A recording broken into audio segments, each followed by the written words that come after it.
My husband dies every night at 7:48 p.m. It first happened while we were waiting for the 7:48 subway home. We were arguing. He'd been checking out the waitresses at dinner. While that wasn't something I should have picked a fight over, it was our anniversary dinner. I couldn't stop a few snarky comments from slipping out. "Look, I'm sorry, okay? I don't know what else you want me to say," he said as we were huddled together on the cold platform. I wasn't trying to check her out, like staring at her, it just happened. Well, it never happens with me, does it? It did all the time when we were younger. When I was younger. I let out a low growl, like a primal animal, and stared daggers at him. He took a few steps back. His foot caught on a crumpled Burger King wrapper. He slipped, and then fell onto the tracks below. The roar of the train. Thunk, thunk, thunk. The blinding lights, the blaring horn. The metal flashed past, and I knew it was all over. That night was the most miserable of my life. I screamed, I cried, and I felt like the most worthless human being in the universe. It was my fault. It was my fault. I'd picked a stupid fight. Now he was dead. The police took my statement. Then I flopped down on the bed and stared at the ceiling, listening to the cars roll by. The soft tinkle of our wind chimes, the clatter of the dry branches in the wind. I thought I would never fall asleep. Ever. But somehow, between the hours of 3 and 4, I must have passed out. Because the next thing I knew, I was waking up on a sunny morning, with John sleeping next to me. What the fuck? He rolled over towards me and gave me a grin. Happy anniversary, babe. I assumed it was a dream. Somehow, it was the only way I could justify what happened. A horrible nightmare that I thought I'd never escape from, but did. So our reservation at Poulet is at 6. Cancel it, I said. What? Cancel it. We'll stay in. I'll cook you dinner. He looked at me and frowned. Okay, sure. Saves us some money, so why not? That night I spent hours in the kitchen frying chicken, roasting vegetables, and lighting candles. At 7:20 we sat down for dinner. John took a bite of the chicken. So Dan says he needs me to finish it in an hour or I'm fired. And I say... His eyes went wide. John? His hand shot up to his neck. Oh God, he was choking. I ran over to him, wrapped my arms around him, and thrust my hands into his abdomen, attempting the Heimlich. Nothing. Smacked him on the back, shook him. Nothing. He slipped from my hands and fell onto the floor.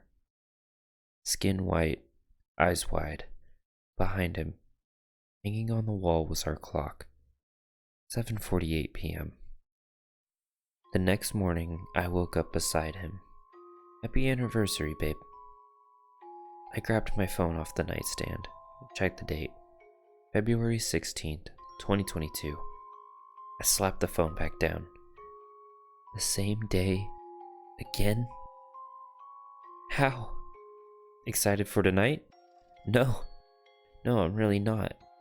I heard Poulet is. We're not going to Poulet, I snapped. Okay? You want to get pizza or eat at home? Maybe we should just skip dinner entirely. What? I've been meaning to try this fasting thing. It's like Zen yoga thing. To commune with the universe and all that. Well, you can do that tomorrow. No, I shouted, sitting upright in bed. Tonight. It has to be tonight. He shrugged. Okay. Are you feeling alright? It's some sort of nervous breakdown. A reaction to stress. Nightmares. Hallucinations. Whatever they were, it wasn't possible that I was living in some sort of perverted Groundhog Day. It just wasn't. My Aunt Teresa had struggled with vivid hallucinations of demons and angels and death. I must have inherited it from her. I'm fine, I replied. Make an appointment for a psychiatrist, I noted to myself. At 7:40, I accidentally locked John in the bathroom. Hey, Isabel, can you hear me? His muffled voice filtered downstairs. I accidentally locked myself in the bathroom. The bathroom's had a shitty latch since forever. I never thought it would actually come in handy. Isabel! I set John's fancy skillet on the stove. Oil bubbled and fizzled above the flame. I hummed to myself as I set down patties of ground beef, watched them shrink and darken. Sorry, John, I thought to myself. This is for your own good. I glanced at the clock. 7:45. Isabel! Just a few more minutes. I slid the spatula under the patties, one by one. I carefully flipped them over. They sizzled delightfully. I turned to the fridge and swung the door open. I bolted upright. John? I shouted. Nothing. Oh God, oh God. I raced up the stairs. It took me a few minutes to get the handle open, but when I did, it was a gruesome scene. The floor was damp from my recent shower, slippery, and there was John, lying across the cream tiles, his head leaned against the side of the tub, deep red pouring from the back of his head. I began to scream. Happy anniversary, babe. John, we need to talk. I slipped my phone back on the nightstand, the screen glowing with the words February 16th, 2022. There's been something happening to me. He frowned. I don't understand. Every day is February 16th. Every day, at exactly 7:48 p.m., I see you die. I waited for a reaction, a reply, but he just stared at me, his dark eyes wide with concern. At first I thought they were all nightmares, really vivid ones. Then I thought I was hallucinating, like Aunt Teresa, because how could this be true? How could I be living the same day over and over and over? But it all feels so real. I've been losing you every night for the past 3 days. John reached out his hands and took them in mine. He squeezed them softly.